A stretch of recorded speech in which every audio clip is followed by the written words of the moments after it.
is that Sony and Microsoft's game of one-upmanship is playing out over increasingly shorter cycles. Yes, there is almost certainly going to be a PS5 and a successor to the One and One X, whenever that'll be named, and until either console maker cracks the secret to effective cloud game streaming sometime in the next decade or so, there will continue to be new console generations and iterations. But with backwards compatibility and, well, iterativeness being important aspects of console DNA now, the question remains, just how much will the experience of gaming change over the next couple of years? Would a hypothetical PS5 with a Ryzen CPU and a 10 teraflop GPU deliver something that's categorically a generational leap over what we have right now? Of course, it's not easy to answer this question, and not for the reasons you'd expect. Of course, an iterative model for console upgrades reduces the scope for change by its very definition. This is evident in the way Microsoft and Sony have positioned the current crop of mid-cycle upgrades. The PS4 Pro and Xbox One X are really just machines that play the same games as their predecessors, only better. The likely inclusion of a Ryzen CPU will improve the situation with the PS5. Today's consoles are heavily biased towards GPU performance. This has resulted in developers utilizing GPU functionality to offload general processing tasks to the graphics unit. While this has cut the console's anemic Jaguar CPUs some slack, it means that the GPUs themselves can't be fully utilized for graphics loads. With a much better CPU-GPU balance, the PS5 could better utilize its GPU for graphics functionality.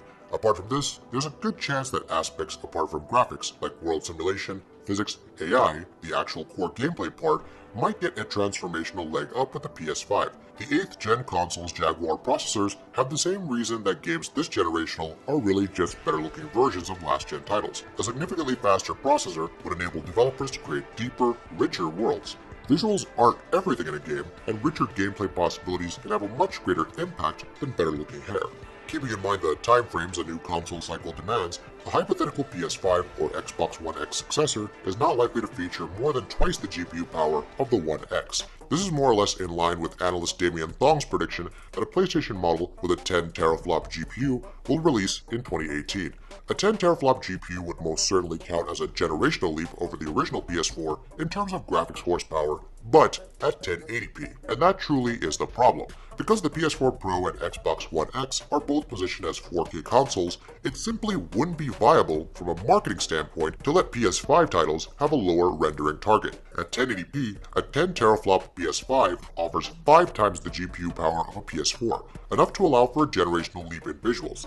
At 4K, however, much of the leap in graphics prowess is wasted on getting games running at 4K in the first place, with not much overhead for improved visuals.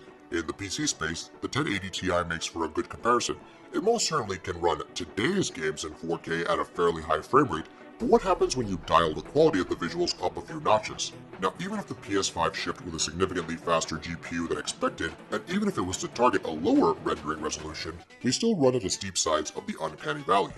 The closer visuals get to being lifelike without quite getting there, the greater the sense that something's not quite right. However, as visuals inch towards photorealism, the law of diminishing returns starts to apply. More computational effort for less easily discernible benefit. Take Nathan Drake's model from the Uncharted series. Drake's character model in Uncharted 4 has over twice the poly count compared to Uncharted 3. Without a shadow of a doubt, Nathan Drake looks quite amazing in Uncharted 4 with beautiful animations, new skin properties, and shaders. However, the new shaders and lighting tech aside, does Nathan Drake look multiple times as good as the model from Uncharted 3? Going from the original Quake's 400 polygon characters to just a few thousand in the early GTA titles takes you from a formless blob to a reasonable, emotive approximation of a person. The human brain's attuned to the subtle imperfections in a computer-generated scene. This is why even photorealistic CGI characters can look slightly off. According to Tim Sweeney, around 40 teraflops of GPU power is required to generate truly photorealistic dynamic scenes.